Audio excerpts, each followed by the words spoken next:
হরে কৃষ্ণ। আজকে আমরা শুনব শ্রী শ্রী মায়াপুর ধামের ভগবান নরসিংহদেবের এক অপূর্ব লীলা। চলুন দেরি না করে শুরু করা যাক। একবার প্রতিদিনের মতো সেদিনও নরসিংহদেবের পূজা চলছিল। পূজারী লক্ষ্য করলেন যে নরসিংহদেবের গলার মালা থেকে একটি ফুল খসে পড়ল। এই দেখে পূজারী দর্শনার্থীদের জিজ্ঞাসা করলেন, আপনারা কেউ কি নৃসিংহদেবের নিকট বিশেষ কোনো প্রার্থনা করছেন? সামনের দিকের দর্শনার্থীরা কেউ কিছু বললেন না, কিন্তু পিছনের দিক থেকে এক মহিলা অশ্রুসজল চোখে এগিয়ে এলেন।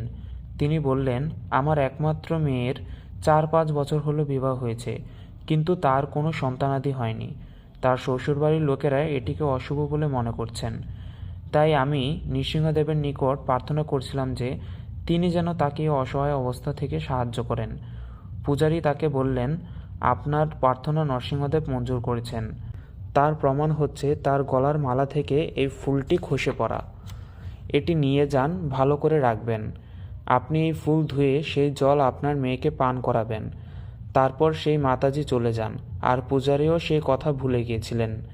1 বছর পর সেই মহিলা তার মেয়ে, জামাই এবং নবজাত শিশুপুত্রকে নিয়ে হাসি মুখে শ্রী নরসিংহদেবের সামনে উপস্থিত হলেন।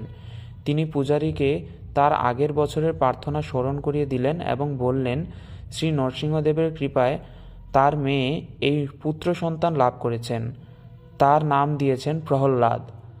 এই বলে তারা সকলে মিলে পুনরায় শ্রী শ্রী নরসিংহদেবের নিকট খুব ভালোভাবে পূজা দিলেন।